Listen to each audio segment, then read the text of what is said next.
मित्रांनो, जर पहिल्यांदाच तुम्ही आपल्या आम्ही फार्मासिस्ट यूट्यूब वाहिनीवर आला असाल तर सबस्क्राईब करा आणि बेल आयकॉनवरही क्लिक करा, जेणेकरून अशीच औषधांची व आरोग्यविषयक माहिती मिळत राहील. We are the pharmacists. We are the future. Yeah, we are the future.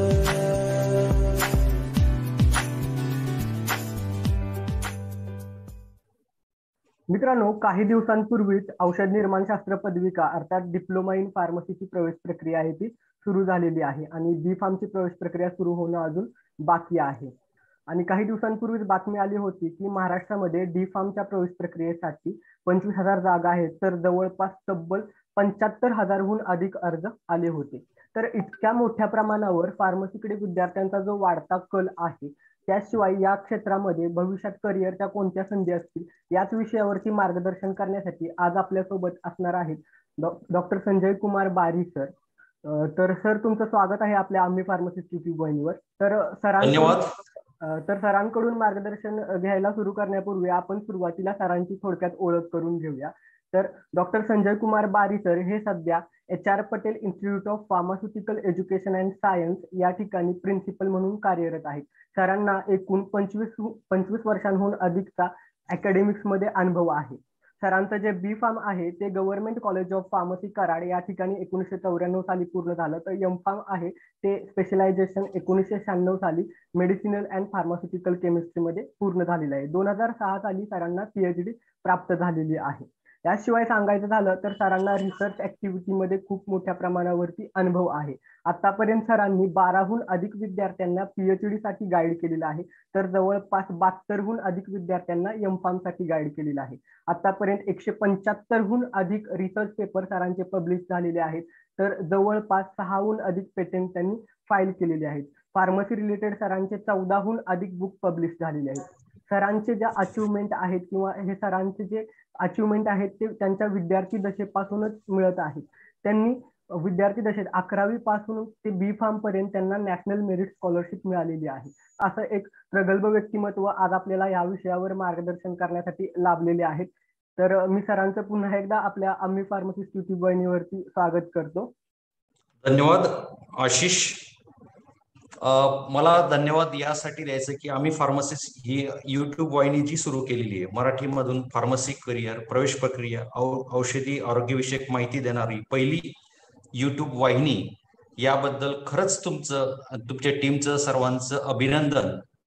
आणि मला अभिमानाने सांगावंसं वाटतं की अशा या माहिती देणाऱ्या युट्यूब वाहिनीबद्दल सर्व तरुणांना योग्य मार्गदर्शन मिळत असेल याच्यात काही शंका नाही. आणि असाच हा कार्यक्रम सतत चालू ठेवावा त्यासाठी सुद्धा मी शुभेच्छा देतो. आणि काही आपल्याला सपोर्ट लागत असेल त्यासाठी मी तयार आहे, केव्हाही आपण जेव्हा सांगाल तेव्हा. कारण फार्मसी प्रोफेशनसाठी मला वाटतं आपण सर्वांनी संघटित होऊन काहीतरी चांगल्या गोष्टींसाठी, चांगल्या कार्यासाठी, विघातक म्हणजे कन्स्ट्रक्टिव्ह ऍक्टिव्हिटीसाठी ह्या गोष्टी अत्यंत गरजेच्या आहेत. त्यामध्ये विद्यार्थ्यांना योग्य मार्गदर्शन मिळणे ही काळाची गरज आहे. आणि त्यामुळे ही जी युट्यूब वाहिनी सुरू केलेली आपण, खरंच मी आपलं अभिनंदन आणि पुनश्च शुभेच्छा पण देतो. धन्यवाद. Thank you so much sir. तर सर, आपण आपल्या आजच्या विषयाला सुरुवात करूया. जसं सर व्हिडिओच्या सुरुवातीला मी सांगितलं की जवळपास 25,000 जागा आहेत, तर 75,000हून अधिक अर्ज आलेले आहेत डिप्लोमा इन फार्मसीच्या प्रवेशासाठी. आणि बी फार्मची प्रवेश प्रक्रिया सुरू होणं अजून बाकी आहे. तर इतक्या मोठ्या प्रमाणावर विद्यार्थ्यांचा जो फार्मसीकडे कल वाढत आहे या क्षेत्रात येण्यासाठी, तर यामध्ये नेमकी कोणती कारणं असतील तुम्हाला असं वाटतं? येस सर, आता काय झालं, करोनाच्या संसर्गामुळे सध्या संपूर्ण जगभर संकटात सापडलेलं आहे. एक नवख्या आकस्मिक येणाऱ्या रोगावर योग्य व परिणामकारक औषध कमी वेळात शोधणं हे येणाऱ्या काळातील संशोधनाला आव्हान देणार असेल. आणि त्यामध्ये भरपूर संधीही निर्माण होतील. करोनाच्या संकट काळात आपला देश व इतर विकसित देशांना सुद्धा औषध सामग्री पुरवत आहे. खरंच ही देशाच्या औषध उद्योगासाठी अभिमानाची बाब आहे. येणाऱ्या काळात औषध संशोधन व निर्मिती जगभरात वाढेल व विकसित होईल. हे निश्चित झालेलं आहे. आणि करोना संक्रमणाच्या कालावधीत आरोग्य हीच सर्वाधिक मूल्यवान संपत्ती आहे हे सर्व जगाला कळून चुकले आहे. जे डॉक्टर पाठोपाठ फार्मसिस्टची गरज प्रमाणावर जाणवायला लागलेली आहे. आणि त्यासाठी औषध देणारा अभ्यासक्रम म्हणजे औषध निर्माण शास्त्र, ज्याला आपण फार्मसी असे म्हणतो, त्यासाठी औषध निर्माण शास्त्राची किंवा अधिकाधिक फार्मासिस्ट निर्माण होण्याची गरज भासलेली आहे. आणि फार्मसी ही बहुशाखीय शाखा आहे. आपण इमॅजिन करू शकत नाही की जग हे विदाऊट फार्मसी किंवा फार्मसिस्ट जगू शकेल.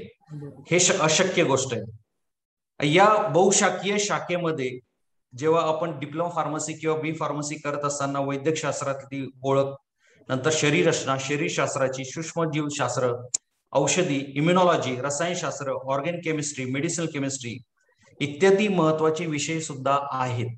त्याचबरोबर फार्माकोग्नोसी म्हणजे तो निसर्गाचा किंवा स्रोत असलेली औषधींचा पूर्ण अभ्यास या करोना काळात आपण ते कळून चुकलंय की औषधी वनस्पतीचा किती उपयोग आहे. आणि त्यासाठी फार्मासिस्ट या चांगल्या योग्य अयोग्य औषधी ओळखण्यात तो सक्षम असतो. या रोगांच्या प्रादुर्भावामुळे व कोरोनाच्या संक्रमण कालावधीत अन्न, वस्त्र, निवारा या प्राथमिक गरजाबरोबर औषधांचाही हा मूलभूत गरजांमध्ये समाविष्ट करायला हवा असं मला वाटते. औषधाविना जीवन ही गोष्टच किंवा ही कल्पनाच आपण करू शकत नाही. आणि कदाचित औषधी हा आपल्या आधुनिक जीवनाचा एक अविभाज्य घटक झालेला आहे. आणि त्यासाठी आधुनिक जीवनशैली व आरोग्याबद्दल घ्यावयाची काळजी ही महत्वाची गरज जगभरात वाढत चाललेली आहे. आणि मी अतिशयोक्ती करणार नाही की प्रत्येक कुटुंबामध्ये एक आरोग्य सेवक म्हणजे फार्मासिस्ट असला पाहिजे, जेणेकरून health is a most valuable property हे आपल्याला कळून चुकल्यामुळं प्रत्येक कुटुंबात आरोग्य सेवक असायला पाहिजे, जेणेकरून आपण आपल्या तब्येतीची काळजी योग्य पद्धतीने घेऊ. आणि त्यासाठीच हा औषध निर्माण शास्त्राकडे वाढलेला कल दिसून येत आहे. बरोबर सर, खूप चांगल्या पद्धतीने तुम्ही मार्गदर्शन केलं की येणाऱ्या काळामध्ये फार्मसिस्टची आवश्यकता का असणार आहे. तर आणखीन एक या मुद्द्याला धरून मला प्रश्न विचारायचा आहे की बऱ्याचदा असं होतं की अनेक विद्यार्थी अशा शाखेला प्रवेश घेतात की जिकडं अधिकाधिक कल वाढलेला दिसून येतो. तर आताही फार्मसीकडे विद्यार्थ्यांचा अधिक कल वाढत आहे. तर विद्यार्थ्याला त्या आपल्या फार्मसी फील्डमध्ये आवड आहे का, खरोखरच या क्षेत्रामध्ये एक आवड म्हणून बाय चॉईस त्याला यायचं आहे का, किंवा म्हणजे त्यानं या क्षेत्रात त्याला आवड आहे का, हे कसं ओळखावं, याबाबत तुम्ही कसं मार्गदर्शन कराल? सर, याबद्दल करिअर चॉईस करण्यासंदर्भात प्रत्येकाला वाटतं आपल्याकडे पॅकेज चांगलं असलं पाहिजे. त्याचसोबत जे प्रोफेशन आपण निवडलेलं आहे ते इंटरेस्टिंग असावं आणि समाधानकारक असावं. योग्य करिअर म्हणजे काय? आपण फक्त एखाद्याचं पॅकेज बघून त्या शाखेला किंवा त्या कोर्सेसला जातो, हे योग्य करिअर नव्हे. आपल्या स्वतःमध्ये काय इंटरेस्ट आहे हे आपण ओळखायला पाहिजे. That is a career planning process. यामध्ये सर्व युवक वर्ग, विद्यार्थी आणि पालक सुद्धा संभ्रमात असतात की आपल्या पाल्याला कोणत्या योग्य दिशेच्या कोणत्या योग्य शाखेच्या कोर्सेसला टाकावं, की का मित्रांनी किंवा इतर पालकांनी टाकलेले असेल तर आपण त्या कोर्सेसला प्रवेश घेतो. हे पॅरामीटर्स आपण करिअर सिलेक्शन करताना वापरायला नको. यामध्ये मी सांगू इच्छितो की proper and suitable choice of career is very very important. जसं आपण 10वी पास केल्यानंतर पर्टिक्युलर डिसिप्लिन कडे जातो, जसं आर्ट्स, सायन्स, कॉमर्स, ऍग्रिकल्चर. नंतर मग त्यामध्ये आपण सब्जेक्ट घेतो की मला यामध्ये इंटरेस्ट आहे तर मी इंजिनिअरिंग कडे इंटरेस्ट असेल तर मॅथ्स घेतो, आणि मेडिकल क्षेत्राकडे असेल तर मी बायोलॉजी घेत असतो. पण यामध्ये self assessment is the first step of the career planning process. One has to know the potential within the mind in values, interest, personality traits and achievements. For example, एखाद्याला असं वाटत असेल की मी स्वतः काहीतरी करायला पाहिजे, मी स्वतः काहीतरी माझं स्वतःच असलं पाहिजे, बी युअर ओन बॉस. तर अशा व्हॅल्यू देणाऱ्या विद्यार्थी किंवा तरुण असेल तर तो कधीही सॅलरी जॉब प्रेफर करणार नाही. तो म्हणेल मी काहीतरी माझं ॲज अ एंटरप्रिनरशिप म्हणून करिअर करेल. ह्या ट्रेड्स, ह्या व्हॅल्यूज आपण जर योग्य वेळी ओळखल्या आणि त्या दृष्टीने आपण निर्णय घेतला तर ते योग्य करिअर असेल. कारण मी बऱ्याच विद्यार्थ्यांकडे किंवा बरंच मी निरीक्षण करत असतो, त्यावेळेस असं लक्षात येतं की पैसा हा काही एज पर्यंत योग्य असतो, पण त्यानंतर त्याचा खरंच इंटरेस्ट असेल तर त्याला समाधान मिळत असतं, नाहीतर त्याला असमाधानी राहत असतो पैसा जरी मिळत असेल तरी. तर आपण करिअर सिलेक्ट करत असताना हे बघितलं पाहिजे की ह्या माझ्या इंटरेस्टचं करिअर आहे का नाही, मला भविष्यात लॉंग टर्म मध्ये सुद्धा मला समाधानी राहता येईल असं करिअर आपण सिलेक्ट केलं पाहिजे, असं मला वाटतं.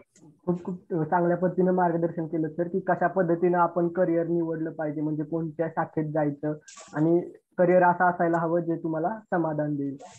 सर आणखीन एक या मुद्द्याला धरून मला प्रश्न विचारायचा आहे की आता मोठ्या प्रमाणावरती स्पर्धा वाढलेली आहे आणि ऑनलाईन पद्धतीनं काही गेल्या 1-2 वर्षात शिक्षण सुरू आहे.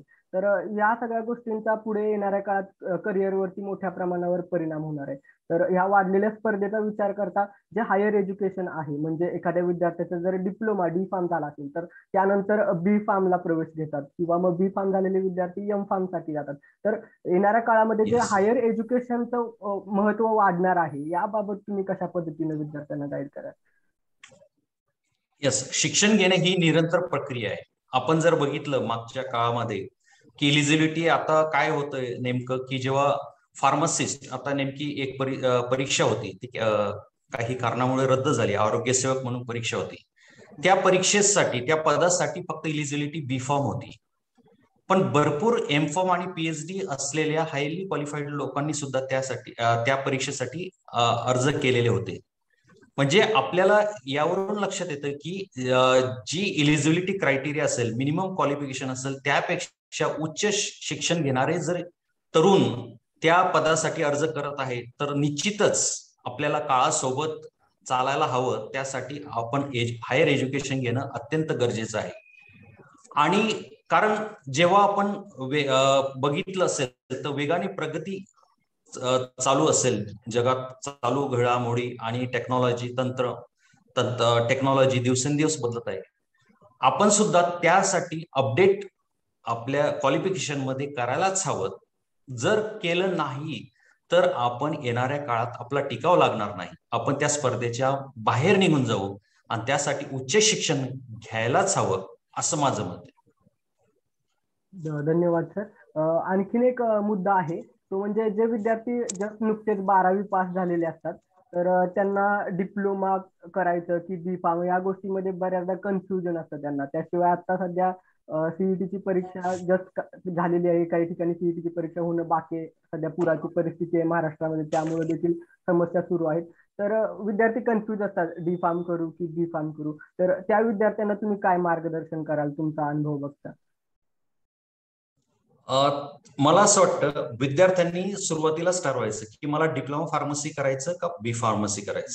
माझं जर गोल असेल की मला शॉर्ट टर्म गोल 2 वर्षाचा डिप्लोमा करून मला काहीतरी माझी अर्निंग सुरू करायची असेल तर डिप्लोमाला प्रेफर केलेले चांगलं राहील. पण माझी परिस्थिती बघता की मी B.Pharm करू शकतो, 4 वर्ष व्यवस्थित करू शकतो, मला काही आर्थिक अडचण नाही, माझ्या कुटुंबाची अडचण नाही, तर आपण B.Pharm करण्याकडे कल द्यावा.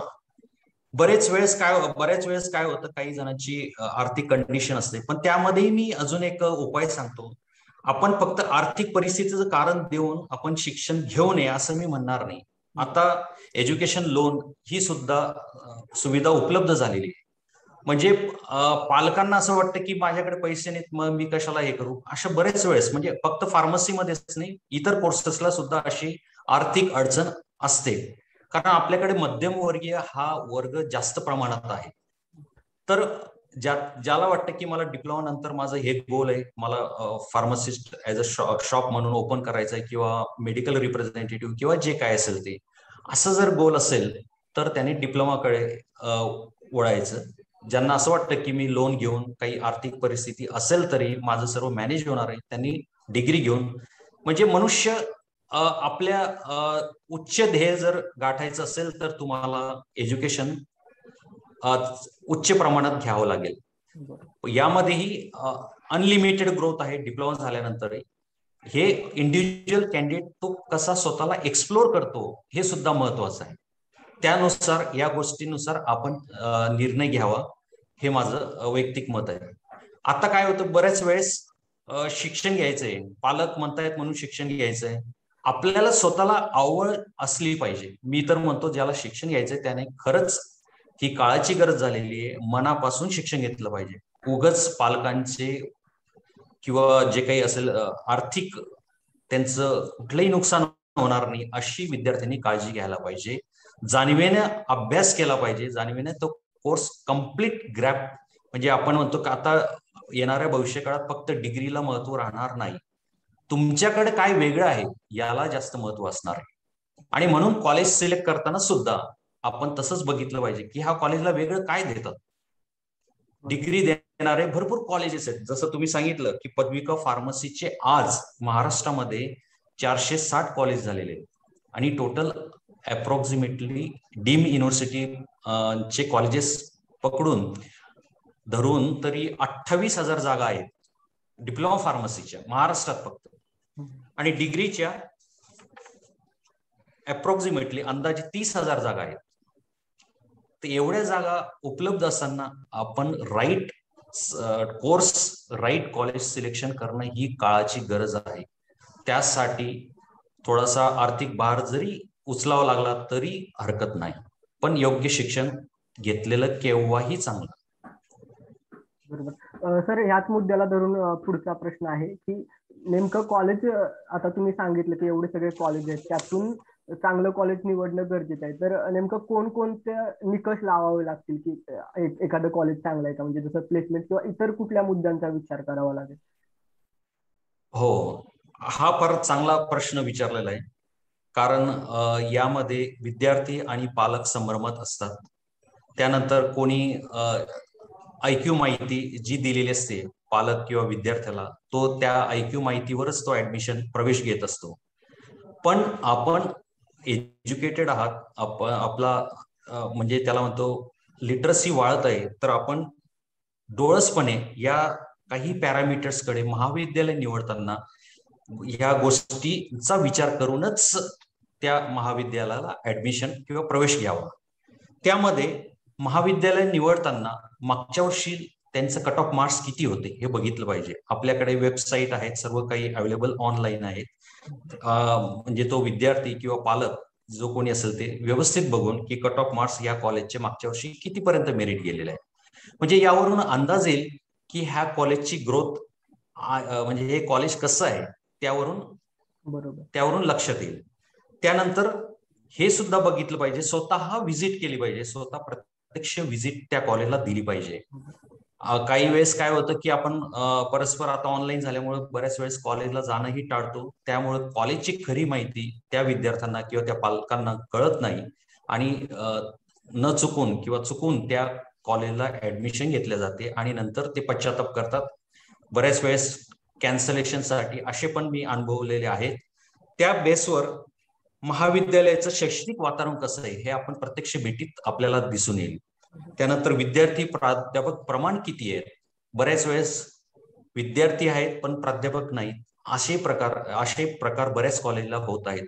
आता जर मी त्याबद्दल बोलत नाही, भरपूर गोष्टी आहेत त्या योग्य पण नाही या आपल्या युट्यूब वाहिनीवर सांगणं.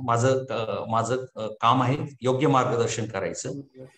नंतर महाविद्यालयाची रँकिंग किती आहे, काय त्याचं रँकिंग, म्हणजे त्याचे ग्रेड असेल, NRF रँकिंग असेल, NBA ऍक्रेडिशन असेल, NAC ऍक्रेडिशन असेल, अजून काही इतर ऍक्टिव्हिटी काय काय करतात ऍक्टिव्हिटी, म्हणजे जेणेकरून जो विद्यार्थी, ज्या विद्यार्थ्यांनी प्रवेश घेतलेला आहे त्या विद्यार्थ्यांचा सर्वांगीण विकास होतो का नाही, या प्रकारच्या ऍक्टिव्हिटी या महाविद्यालयात राबवतात का नाही, हे प्रत्यक्ष आपण चौकशी करून प्रवेश निश्चित केला पाहिजे. मी एक साधं उदाहरण देईल की आपण जेव्हा बाजारात जातो भाजीपाला घेण्यासाठी, आपण 2-3 दुकान बघतो, भाव करतो, भाजीपाला बघतो, क्वालिटी बघतो. तसंच आपल्याला कॉलेज महाविद्यालय निवडताना करायचं आहे. नंतर आजी माजी विद्यार्थ्यांचे अनुभव सुद्धा लक्षात घ्यायला पाहिजे. ज्यामुळे इंटरॅक्शन करताना तुमच्या लक्षात येईल की या कॉलेजचं चांगले गुण कोणते आहेत आणि वाईट गुण कोणते आहेत. जर आपल्याला एज्युकेशन आपण नॉलेज गेनिंगसाठी त्या कॉलेजला ऍडमिशन घेतोय, बाकीच्या गोष्टी त्यासाठी मॅटर करत नाही. मला खरंच नॉलेज गेनिंग होईल का, मला खरंच प्रॅक्टिकल स्किल्स डेव्हलप होईल का, या गोष्टीचा आपण विचार नक्कीच करायला पाहिजे. नंतर संशोधन क्षेत्रात महाविद्यालयाची वाटचाल काय आहे, महाविद्यालयातील विविध उपक्रम, नंतर तिथल्या पायाभूत सुविधा काय आहेत, नंतर रेग्युलेटरी बॉडीचे मान्यता पत्र, हे प्रवेश घेताना ह्या सर्व गोष्टी बघितल्या पाहिजेत. आणि विद्यार्थ्यांचं वातावरण कसं आहे, व युजर फ्रेंडली आहे का हॅरेसमेंट टाईप आहे, हे सुद्धा विद्यार्थी आणि पालक यांनी बघून त्या कॉलेजला महाविद्यालयाला प्रवेश घ्यावा असं माझं मत आहे. खूप चांगल्या पद्धतीने मार्गदर्शन केलं सर.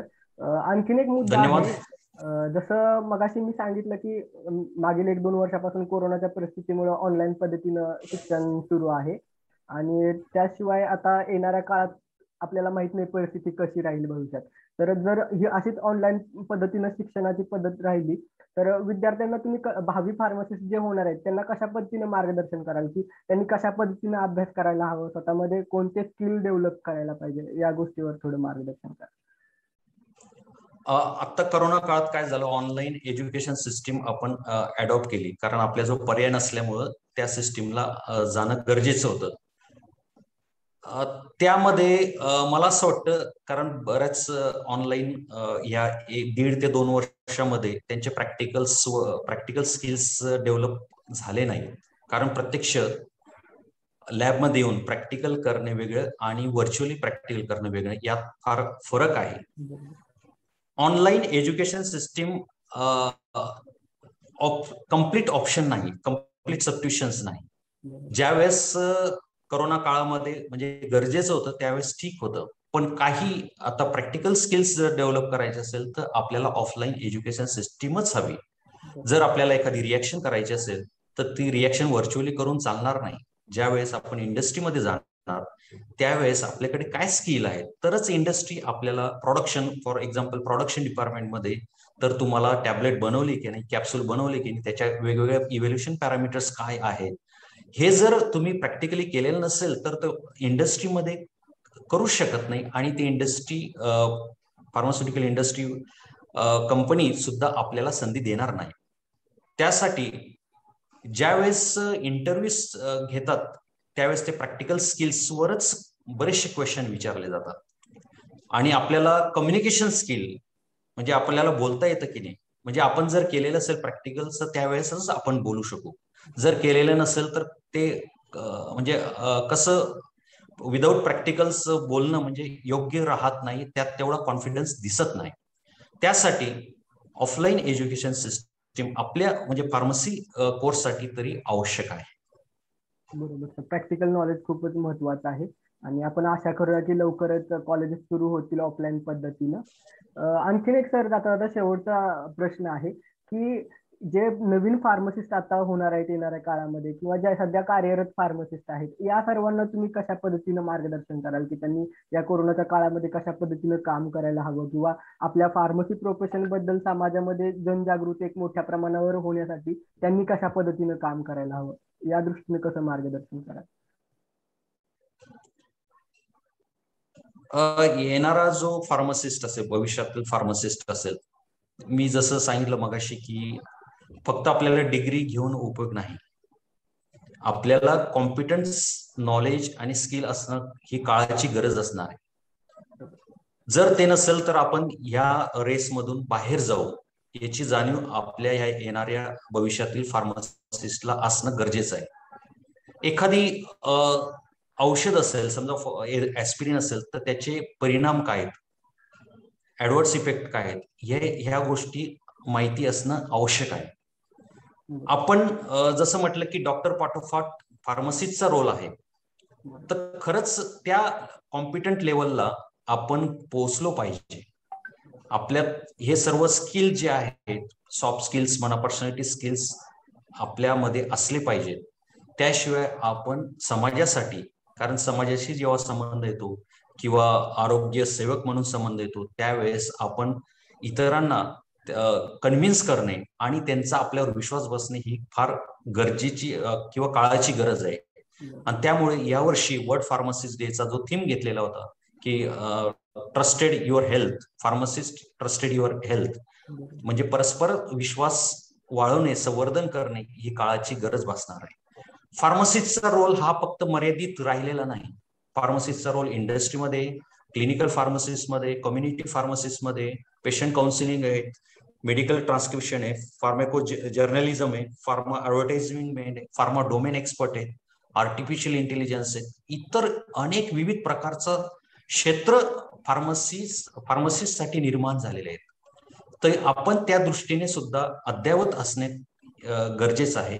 एवढंच मी या येणाऱ्या काळातल्या या भविष्यातल्या फार्मसिस्टना सांगू इच्छितो. बरोबर, म्हणजे करिअरच्या अनेक संधी देखील उपलब्ध असणार आहेत येणाऱ्या काळामध्ये फार्मा फील्डमध्ये. खूप चांगल्या पद्धतीने सर मार्गदर्शन केलं तुम्ही या विद्यार्थ्यांना. तुम्ही आपल्या वेळात वेळ काढून आलात आणि विद्यार्थ्यांना मार्गदर्शन केलं त्याबद्दल पुन्हा एकदा खूप खूप धन्यवाद सर. धन्यवाद धन्यवाद धन्यवाद. आपलं आम्ही फार्मासिस्ट या युट्यूब वाहिनीला माझ्या शुभेच्छा. आणि आपल्याला काही आवश्यकता असेल तर आपण जरूर निसंकोचपणे ती मदत किंवा ती सेवा मी पुरवण्यास तयार आहे. धन्यवाद. खूप खूप धन्यवाद सर. धन्यवाद. थँक्यू.